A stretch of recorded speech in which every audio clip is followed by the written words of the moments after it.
I want some more on the economics of this jobs report. Specifically, what did it tell us in terms of the forthcoming expansion of the economy?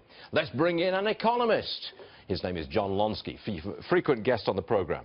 Now, is this the start? I've said this is the start of the Trump expansion. Is it? I think you're right, because with Trump, after 8 long years, we finally have a pro-business president, and this is going to induce companies to take on more risk-taking, hire more employees, engage in some more capital spending, R&D. You can disagree with me if you like. Well, you know, still come back on the show. This is that big jump in manufacturing jobs. That stood up. That looks great. More than 20,000 new manufacturing jobs. Usually, we're lucky if we get a few thousand additional factory jobs. But look, I have one qualification. This has to be stated.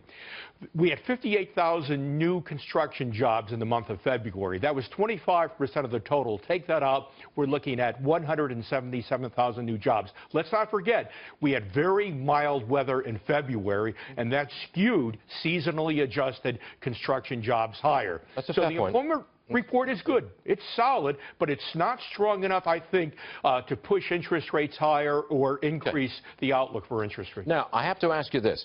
340,000 people returned to the workforce in February, and it was like 500,000 went back to the workforce in January. What's that mean? And yet the unemployment rate still dipped. That's great news. What this is telling me is that people sense improved job opportunities.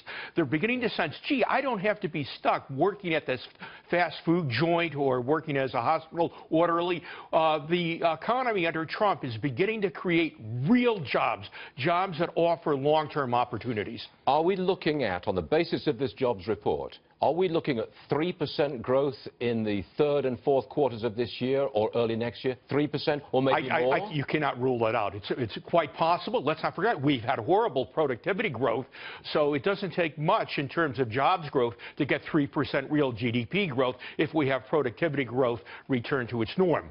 Okay, John, you've done your job. You're an economist. You economize for us. We appreciate that. Stay right there. I think I've got some more for you in a second.